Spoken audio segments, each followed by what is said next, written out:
Hello students, welcome to Study Khazana. My name is Saloni Jain and today I'll be discussing the chapter Novels, Society and History, which is the 8th chapter of your history textbook. ठीक है, so this is the last chapter of history. तो इसमें जैसे आपको नाम से समझ आ रहा होगा नॉवेल्स पे फोकस है इस चैप्टर का कि हमने लास्ट चैप्टर में इससे जो लास्ट चैप्टर था 7th चैप्टर प्रिंट कल्चर जो था उसमें हमने पढ़ा कैसे printing came into the world and कैसे उसने पूरे वर्ल्ड को अफेक्ट किया, इन्फ्लुएंस किया. तो अब प्रिंटिंग आई तो प्रिंटिंग के बाद ही ऑब्वियसली नॉवेल्स आई होंगी. तो अब नॉवेल्स ने अपना ही एक एरा स्टार्ट किया था. ठीक है, पूरे वर्ल्ड में रीडर्स बढ़ते गए, रीडर्स का इसमें इंटरेस्ट बढ़ता गया. इंटरेस्ट बढ़ा तो टॉपिक्स बहुत ज्यादा डाइवर्सिफाई हो गए जिसपे नॉवेल्स लिखी जाने लगी और फिर हर सोसाइटी के लिए नॉवेल्स बनने लगी. मतलब पुअर पीपल, रिच पीपल और उनको विमेन कैसे इफेक्ट किया उनकी लाइफ्स पे. सो ये सब हमें इस चैप्टर में पढ़ना है. ठीक है, so let us start novel, society and history. The rise of the novel. ठीक है, तो सबसे पहले थोड़ा बैकग्राउंड पढ़ेंगे. Of course novel is a modern form of literature. It is born because of print which is a mechanical invention. ठीक है, ये मैं आपको बता चुकी कि after printing came into use उसके बाद ही नॉवेल्स का जो मास प्रोडक्शन स्टार्ट हुआ.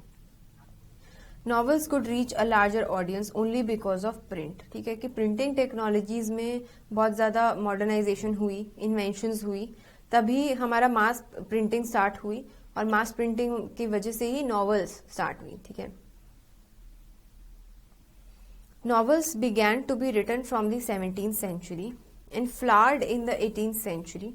New groups of lower middle class, along with the traditional aristocracy and gentlemanly classes in England and France, formed the new readership of novels. तो आप ये कह सकते हो बेसिकली कि इंग्लैंड एंड फ्रांस में majorly इसकी शुरुआत हुई. ठीक है, और वहां पर भी कौन, जो lower middle class and aristocratic मतलब थोड़े upper class and gentlemanly class, इन्होंने सबसे पहले इसका जो यूज स्टार्ट किया इंग्लैंड एंड फ्रांस में.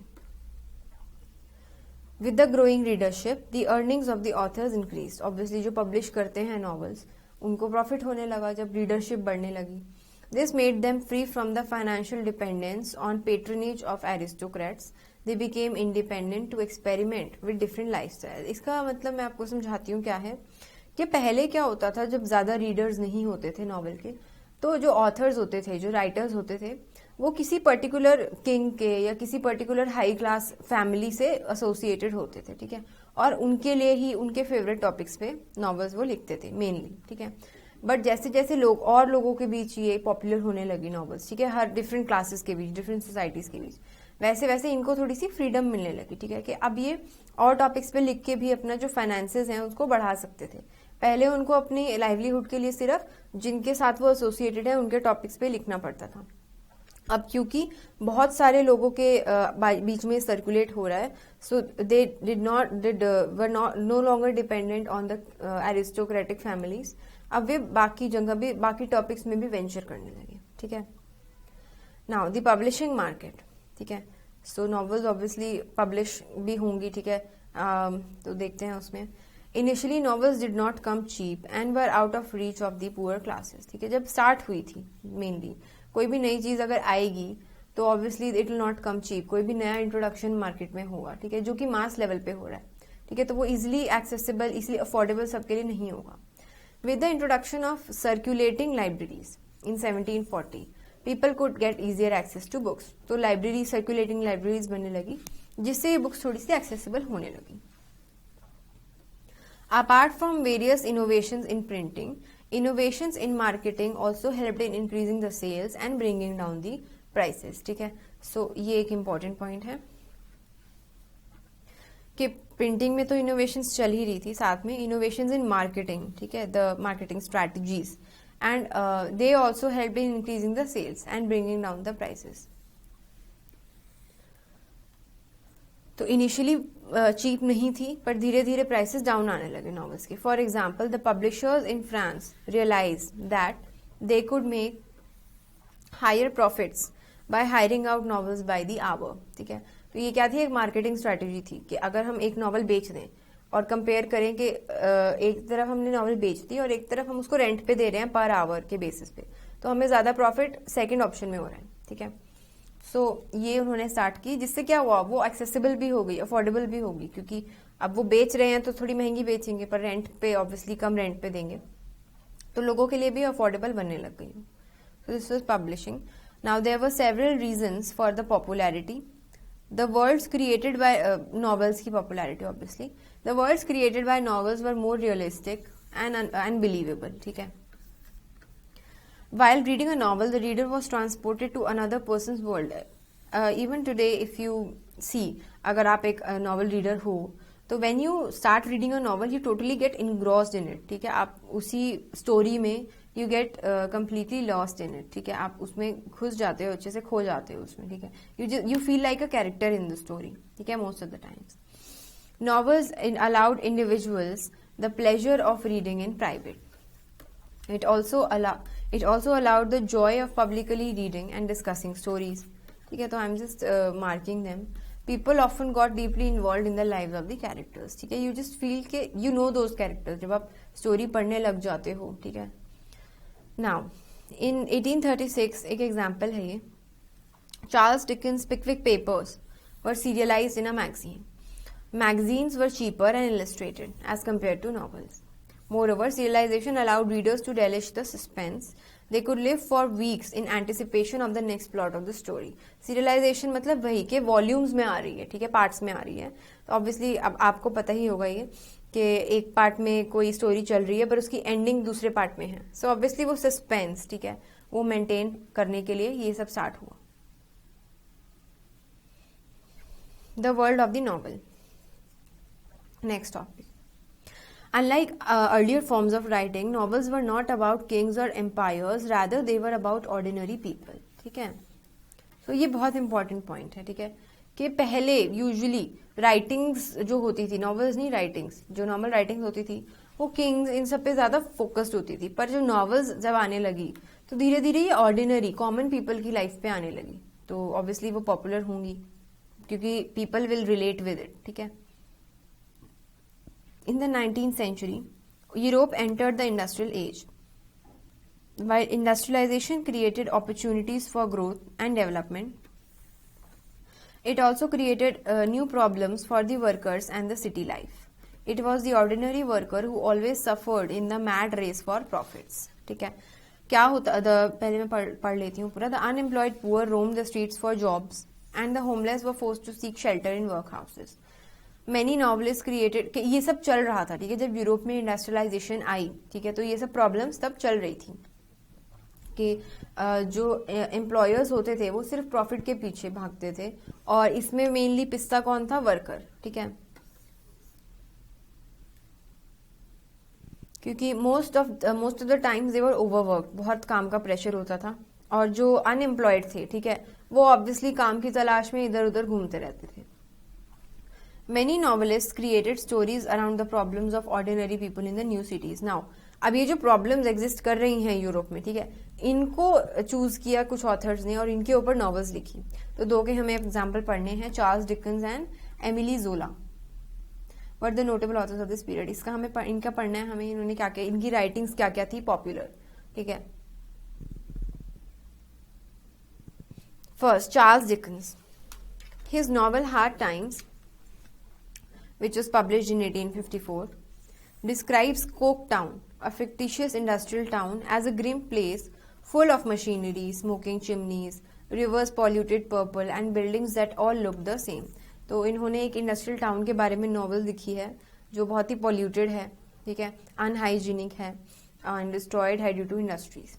Here workers are known as hands, as if they had no identity other than as operators of machines. तो जो वर्कर्स हैं उनको बेसिकली रोबोट की तरह ट्रीट किया गया है, ठीक है, कि they are just basically producing machines, ठीक है, जो प्रोडक्शन में हेल्प कर रही हैं.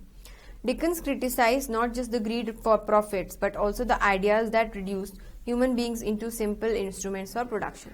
तो इस नॉवल में उन्होंने क्या किया है, जो ग्रीड फॉर प्रोडक्शन के लिए हम नेचर को डिस्ट्रॉय कर रहे हैं उसको क्रिटिसाइज किया है. एंड सेकेंडली ह्यूमंस को जिस तरह से ट्रीट किया गया है कि they are just a means of production, वो क्रिटिसाइज किया. ठीक है. Second novel, in other novels too, Dickens focused on the terrible conditions of urban life, industrial capitalism. Example, his novel Oliver Twist.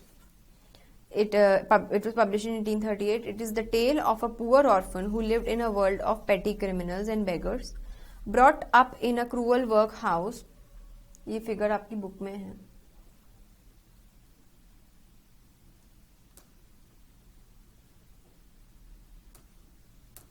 यार ये भी एक बार एडिट कर लेना प्लीज.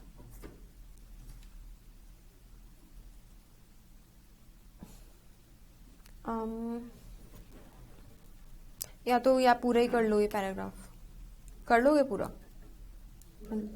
हाँ पूरा, मतलब मैं तो कर दूंगी, मुझे कोई दिक्कत नहीं है. नहीं ये वाला यहाँ से देखो, यहाँ से.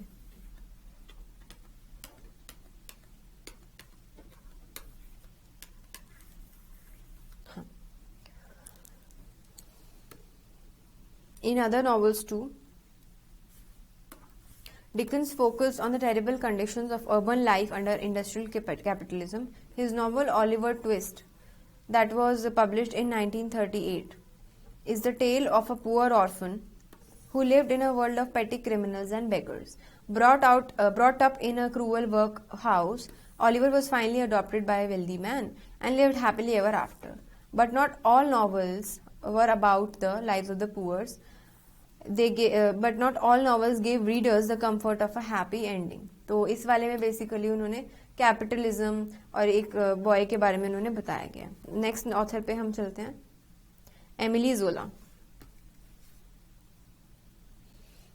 Emily Zola's Germinal, published in 1885, was on the life of a young miner in France.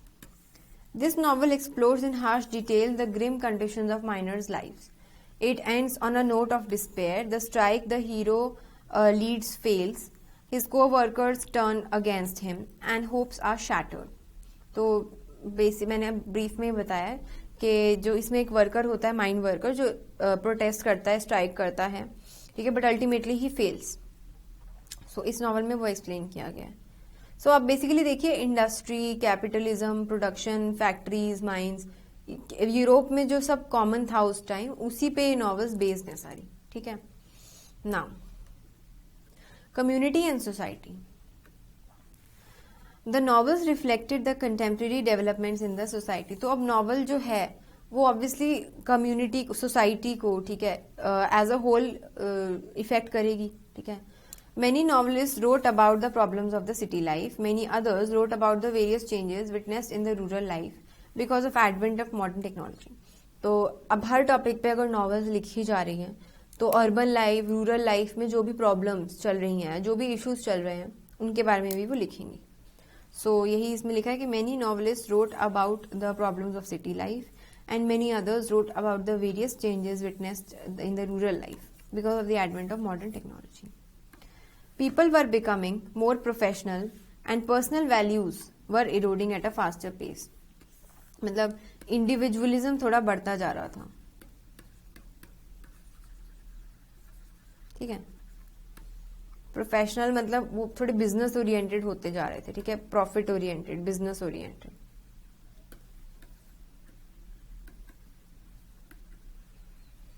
Thomas Hardy's Mayor of Casterbridge is novel written in the rural backdrop. It is about Michael Henchard, a successful grain merchant who becomes the mayor of the farming town of Casterbridge. Hardy mourns the loss of the more personalized world that is disappearing, even as he is aware of its problems and the advantages of the new order. The novel by Hardy has use of ये वही एक, अब मैंने आपको बताया था कि इस चैप्टर में मैंने आपको लास्ट लेक्चर में, जो लास्ट चैप्टर किया था उसके लेक्चर में बताया था कि ये जो नेक्स्ट चैप्टर हम कर रहे हैं नॉवल, इसमें आपको बहुत सारे नॉवेल्स के नाम, ऑथर और वो किस बारे में है वो लर्न करना पड़ेगा. ठीक है. सो ये एग्जाम्पल्स आते रहेंगे.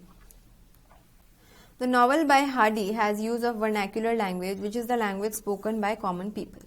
Use of vernacular helped Hardy in correlating with the common people who lived in that period. Vernacular मतलब लोगों की जो common language है उसमें लिखा, तो ऑब्वियसली लोगों के लिए इजीली एक्सेसिबल है वो. ठीक है. Novels also draw from different styles of language. A novel may take a classical language and combine it with the language of the streets and make them all a part of the vernacular that it uses. Like the nation, the novel brings together many cultures. Obviously, novels help करेंगी nationalism को बढ़ाने में. अब women पे आते हैं हम. During the 18th century, the middle class became more prosperous. ठीक है, पैसा थोड़ा आने लगा. Women could get more spare time, which they utilized to read and write novels. ये print culture में भी हमने पढ़ा था. That is how the novels began to explore the world of women. Many novels were about domestic life. ठीक है, a women writer could write about domestic life with more difficulty than a male writer. Many women novelists also began to raise questions about the established norms of society. कि जो patriarchal society चल रही थी, उसको women folk ने question करना शुरू किया through these novels. Many novels began to ask questions about hypocrisy, which was prevalent in the contemporary society. I guess you know about hypocrisy. ठीक है, कि मतलब you don't practice what you preach. ठीक है, आप follow नहीं करते जो आप मानते हो. The novels of, ये बहुत important author हैं, the novels of Jane Austen give us a glimpse of the world of women in general rural society in early 19th century Britain.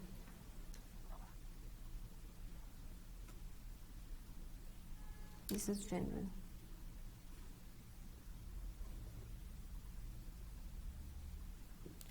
They make us think about a society in which which encouraged women to look for good marriages and find wealthy or propertied husbands. Jane Austen की जो novels थी, ठीक है, तो उसमें हमें ये सब पढ़ने को मिलता था कि वुमेन की लाइफस्टाइल कैसी होनी चाहिए, उनकी एम्स कैसे होनी चाहिए. They allow us to see the behavior of the main characters who are preoccupied with marriage and money as typifying Austen's society. तो जेन ऑस्टन की जो नॉवेल्स थी मेनली वो इसी पे बेस्ड थी कि कैसे वुमेन फोक को इन चीज़ों पे ध्यान देना चाहिए कि how to be a good wife and how to find a good मतलब their aim should be to find a good husband, a wealthy husband, ठीक है, and then how to be a good wife, ठीक है. But women novelists did not simply popularize the domestic role of women. Often their novels dealt with women who broke established norms of society before adjusting to them. Such stories allowed women to readers to sympathize with rebellious actions. तो ये हर society में आपको देखने को मिलेगा कि जो दिक्कतें चल रही हैं कुछ लोग उससे ऊपर उठ के उसको अपोज करने आते हैं. In Charlotte Brondt's Jane Eyre, published in 1874, young Jane is shown to be independent and assertive. तो अगर जेन ऑस्टन की नॉवल थी तो ऐसे शार्लेट ब्रॉन्ट की नॉवल थी जिसमें हमें थोड़ा सा चेंज देखने को मिला. ठीक है, now next novels for the young.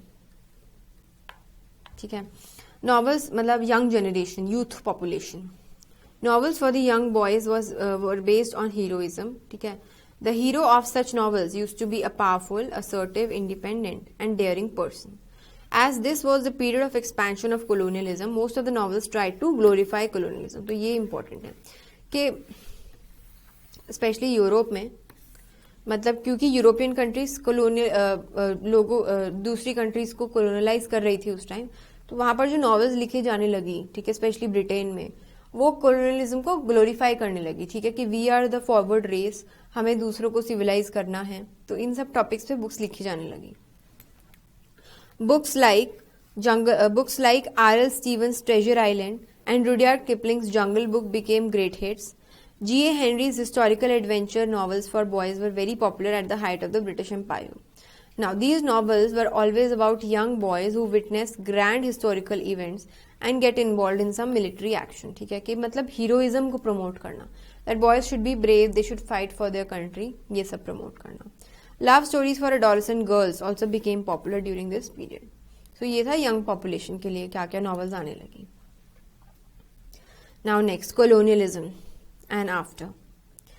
During the rise of colonialism, most of the novels glorified the conquest of the Europeans. Obviously, ये पहले भी हमने पढ़ा कि जैसे जैसे यूरोपियंस डिफरेंट कंट्रीज को कॉलोनलाइज करने लगे, तो जो नॉवेल्स थी वो इस चीज को ग्लोरीफाई, इस चीज को प्रेज करने लगे. ठीक है, कि Europeans are very brave people and वो अच्छा कर रहे हैं अगर किसी और कंट्री को कॉलोनलाइज कर रहे हैं. The early novel contributed to colonialism by making the readers feel that they were a part of the superior community of the fellow colonialist. तो जो भी रीडर्स थे इन नॉवेल्स के, उनको लगता था कि ठीक है हमारी कंट्री सुपीरियर है and we are a part of this colonialism process. Colonized people were seen as primitive and barbaric, मतलब backward, less than human, and colonial rule was considered necessary to civilize them, to make them fully human. तो इसका एक example हम पढ़ते हैं अभी एक novel का। The hero of Daniel Defoe's Robinson Crusoe, novel है उनकी रॉबिन्सन क्रूसो।